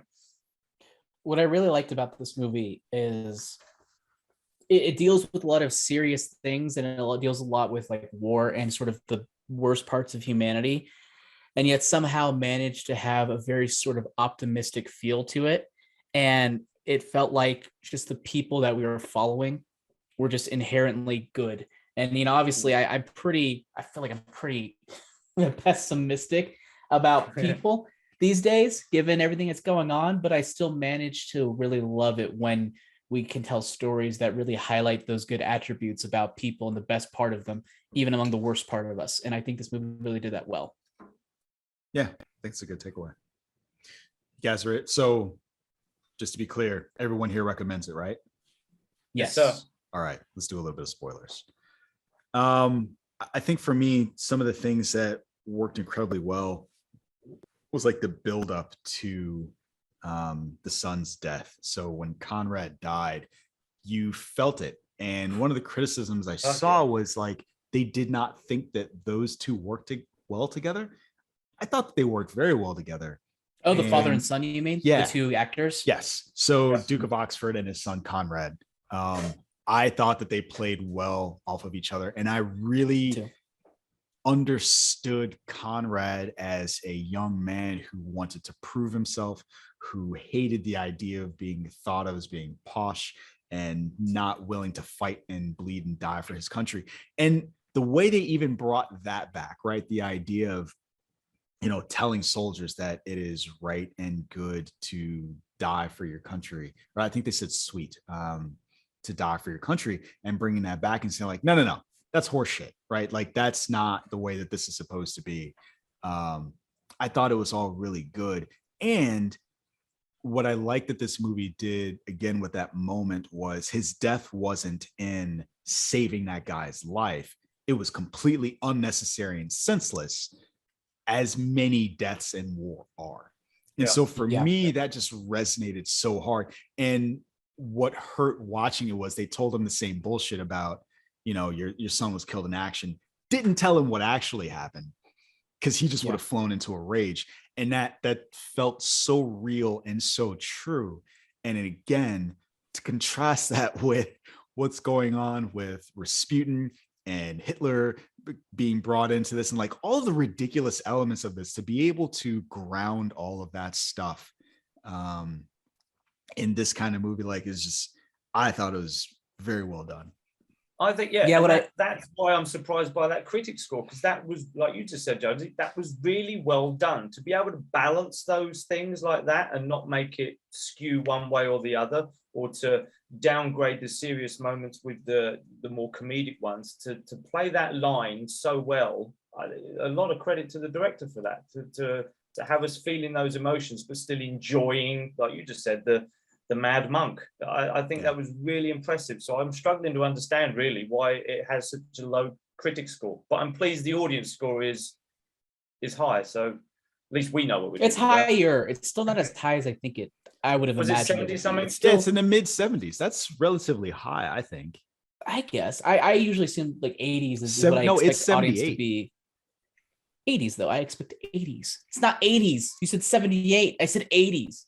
So what were you talking about before that? You're talking about, so that scene with the son was like a 1-2 punch, because not only did that guy he carried die, but then he died immediately afterwards. So it was really like they managed to give us a really emotional, nihilistic moment in a movie that is ultimately still optimistic. And I just thought it was ballsy. It was really ballsy. Like I just did not expect that. It worked perfectly, because there are some deaths that you get in a movie, for me, where there's a line. And if you cross that line, it's just like, I am not going to enjoy this movie because of that death. It's just not going to happen. Like $1 Million Baby or something. I'm like, I just don't like this movie anymore because of that. And this one really towed the line where it's like, they made me care enough, but I also didn't care to the point where it would ruin the movie. Right. So like they somehow walked that line, and I don't know how they did it, but they did it very well. And I guess that can go to the criticism almost of the main character of the son, who I think he and Ray Fiennes worked together well, but at the same time, and I feel bad saying this, the son wasn't necessarily the most charismatic and memorable actor. No. And I don't know if that was intentional or if that's just sort of his nature. But I remember even watching, I'm thinking, he's kind of bland. Like, he's fine, he's serviceable, but there's nothing, he's no Eggsy. He's no Taron Egerton. There's something about him. I think you're right. I don't think he is. I don't know if this is true. I don't know that I think he is supposed to be. And at least for me, he very much fit the mold in which he was supposed to be. Yeah, like, right. So maybe it was intentional. I think it may have been intentional. He was vanilla. Yeah, he was a good-looking guy, but not overly handsome. Like, he was likable, but he wasn't. Yeah. But not like leading man. Yeah. Which is why I think the impact of his death and the way he died it hit us how I think it was meant to hit us. It was a bitter pill to swallow, but we were happy to swallow that pill now and continue watching. Like you were saying, Jam, it didn't take you out of the movie. Go, you fuckers! You killed the best thing about this movie. He wasn't, and I think that was intentional. So and a very good I think portrayal by both the director and the actor. Had he been Aaron Taylor Johnson, I think this would have hit differently. Because it'd have been like, oh, that's Quicksilver. Oh, that's that guy from that other. Like, you're so familiar with him that I think. Wait, was Aaron Taylor Johnson in this movie? That's a serious question. He was Lancelot. He was Lancelot. He was the guy that his identity he stole. That was him. Here's the thing. Scottish guy. Back to here's a line. Oh my word! You know what's funny? Yeah. My biggest complaint in Godzilla was that I could never tell if the fucking white military man we were following was the main character, because he always just looks like Soldier B or Soldier D to me. He never looks like, I can never know who he is. He's wearing the red shirt in Star Trek, right? I could never pick him out of a movie ever. So anyway, well, he was in it, and he was the main reason why the main character got shot in the head. Or did you know he was in Tenet? I still haven't seen Tenet. So anyway, wait, who was he? He was the guy who took. He's Archie Reed. He, like to Danny, like what Danny said. He is the reason he. You said he was Lancelot. What do you mean he was? Yeah, but Lancelot? he ended up being. Did you watch the fucking movie? Wait, he was there at the end. That was him at the end. I'm done. He was on the table. I'm leaving. Goodbye. Wait, he was on the what? He was on the table with Ralph Fiennes. He was on his hand, on his left hand. I didn't fucking know that was him. I thought it was some other fucker. Oh, no. What's going on here? So wait, why would it hit differently if it was Aaron Taylor Johnson?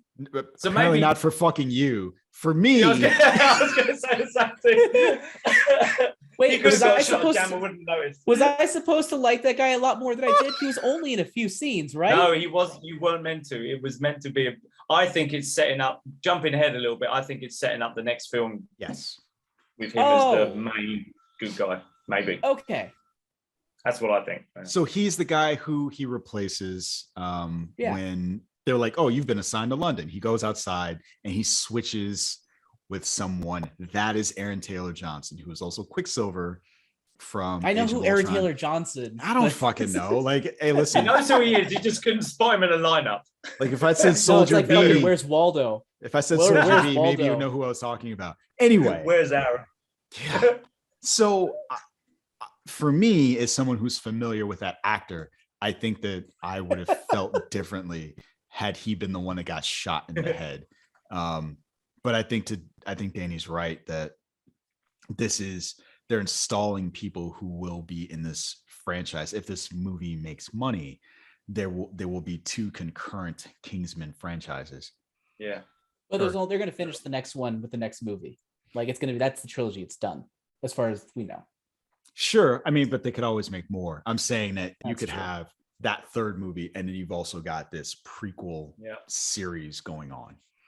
Yeah. I did like also the really twist on Franz Ferdinand's death, Mhm. where they like changed history, but then didn't. They like changed history, but then corrected it. I thought Yeah. that was cool. Briefly, yeah. Well, they did that two Briefly, ways, yeah. right? So with him, they also did it with the Tsar.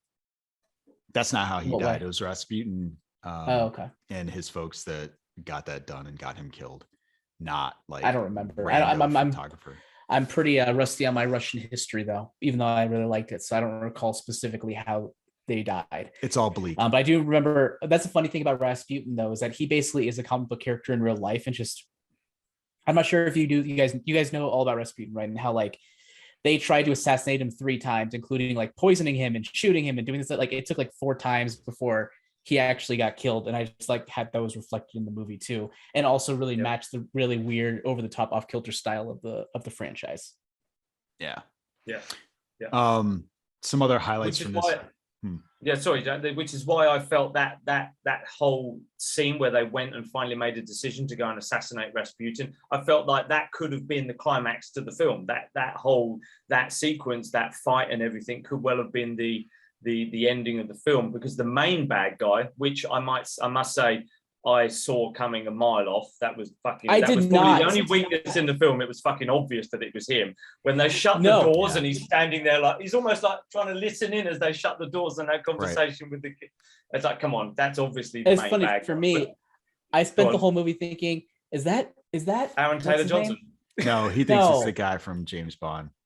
No. Who do you think it was? I thought it was David Tennant. No, it's not him either.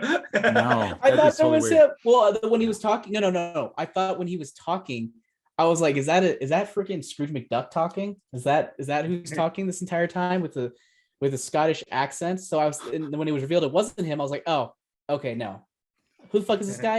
And then I remembered who it was because they showed it. And then I was like, okay. Yeah, but I like that fact. I like the fact we had two really good, should we say, or when not really good, we had two main bad guys, and they were both given a nice climactic moment, so to speak. But that fight scene with Rasputin, again, the action, the set piece, choreography, video, and that was brilliant. The spinning kicks, the music with the Russian dancing, the music, yes. Oh man. It was so fucking good, so very clever, and should we say believable too? You know, if you were facing someone that was spinning like that, you wouldn't be able to. How the fuck am I meant to get him? And then he'd throw a kick every now and then. You think, yeah, I get that. It was crazy, but there was method to his madness. This mad monk. So I really enjoyed all that. That fight choreography was brilliant. That was great. I remember. So it's when watching that scene when they burst into the room, and the music keyed up. I was like, what the fuck is happening now? And then like, I was just sucked in almost immediately because you saw what they were doing and it just worked on multiple levels. That was a great fight scene. You know who it's weird? Matthew Good sounded like Robert Carlyle. I thought that was really weird. How much he sounded like him. But no, I'm with Danny. I thought that was pretty obvious that was him the whole time. Yeah. I mean, I knew it the whole time, guys. I definitely didn't think it was somebody else. But it didn't take us out of the movie, right? It didn't ruin what was coming. It didn't fuck up the film for us. Well, that's obviously the bad guy, but how is this going to play out? I was still fully invested in finding out how it was going to end. I think the only moment that made it weird was because they made a big show of him like, oh, I don't feel good. And he gets out, he gets on the boat. Like, that was a huge ass storm. And so for him to row to that submarine and also be the person that fired the missile that blew up the boat. That part seemed ridiculous. I was like, all right, fine, whatever. I'll just accept this and move on. But I think that would probably be the only fault in the film. But I liked how realistic it was in talking about like, yeah, the president has been blackmailed because he was screwing somebody. And so he's not going to essentially like stop a major world power from dissolving because he's afraid of somebody finding out he fucked someone. Like, yeah, that sounds true. Yeah, and I thought it was really rewarding also seeing like the people from the meeting and just sort of being scattered around the role, and as you kind of understood how like they the puzzle, the piece they played in the larger puzzle was really rewarding. I thought that was really fun to watch. Yeah, it was fun. One of the big fun things for me that was almost minor was the same actor playing the king, the czar, and the was that the same actor? The German, the three. You're not doing that. You're doing that on actor. purpose. I didn't know it was the same actor. I'm leaving again. I'm leaving. I can't with you. No, but actually, I liked it too because I thought it was really funny what they did with this. Not that part, but I mean, just the historical aspect of it. Yeah. It felt like I feel like this is a movie they should show in like history classes on those days where the teacher is gone, because it kind of just simplifies like big moments in history, like when they actually showed the kids growing up, like as cousins, and then growing up, and then showed them like, you know, poking each other as like they're in their geographic locations on the map. I just thought that was really effective way to tell history. I don't know if it's true, but I think it is really effective in just how it was done. Yeah, I mean, I think from a historical perspective, it is true. You have people who have these personal relationships, and based on those relationships, everyone else has to fight and die based off of what are essentially slights. And we could get over this, but for the fact that you at the top are a prick. Yeah. Sounds very familiar, right? I was going to say the same thing. It sounds familiar. It sounds believable. And so I think from that perspective, yes, Jammer, you're absolutely right. That is an effective way to show history. Like, these people at the top, they're really they're kind of assholes. And if they're willing to fight and send people to die off of just nothing and things that aren't a big deal. So but yes, Tom Hollander was all of those people. I don't understand how you did. Tom Holland's in this movie? I'm kidding. I was kidding. Not Spider-Man. Listen, that would have been the third thing, and that also would have been believable. But like, I guess. Did you know that Daniel Bruhl was in this movie? Yes, and he was wasted. Okay. Whew, man. I think it's kind of fascinating. Definitely coming back for the next one. Sorry, Joe. Yeah, no. So that's what I was gonna say. I am shocked if there's a next one. That I don't think I don't think this movie's gonna make enough money. Oh, there were 5 people in my theater. No, 4. 4 people. Same here. But once they listen to this episode of the podcast, that will be another 10, 20, 30 million on the tape. Oh, I thought you were saying 10 or 20, $30. I would say, yeah, you're right.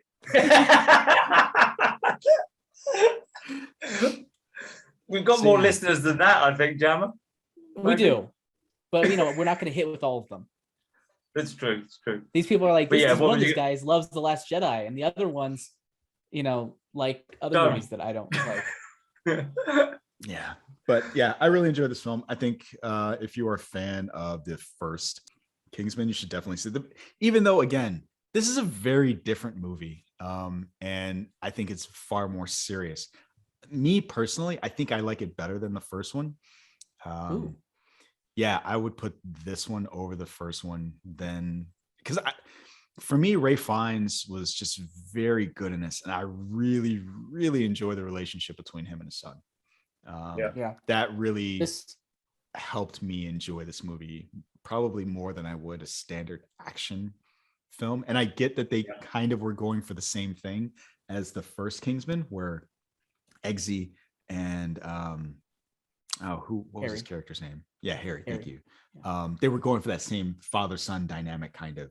It just it did not hit the same way that this did. So and it did, and I think the that scene when he was told that his son had died, I think the fact that they got on so well made that scene even more powerful, because you truly felt that they were connected, and he was genuinely distraught. And that's one of those moments where I think the cameraman guy, I forget his name, I apologize, that you guys interviewed, if he was there that day and was seeing shots like that and filming scenes like that, even when Gemma Arterton was in there as well and came in, and I think that you could look at that, if you look at that scene, if you look at how they all portrayed in those certain scenes, you would think, someone should be getting a nod for their acting ability at this moment, because that was really fucking good. Yeah. Then there was the other stuff that maybe isn't Oscar worthy, but that's certainly the portrayal in the more serious moments means that if you're not sure about watching this because you didn't like The Kingsman, you should watch this film anyway, because it's a different type of film.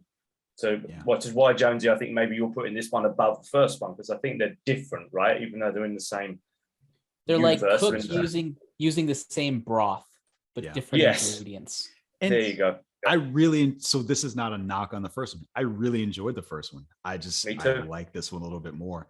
Didn't like the second one at all. Yeah, the second one was very, very disappointing. Bantha Poodoo. Bantha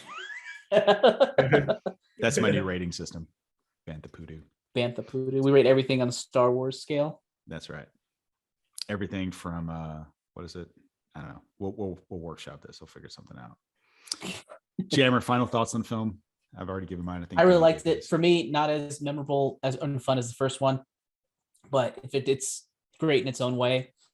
I highly recommend it if you do like the first one. This is definitely a worthier follow-up than the second movie was. So highly recommended for those of you who like that and like fun action movies.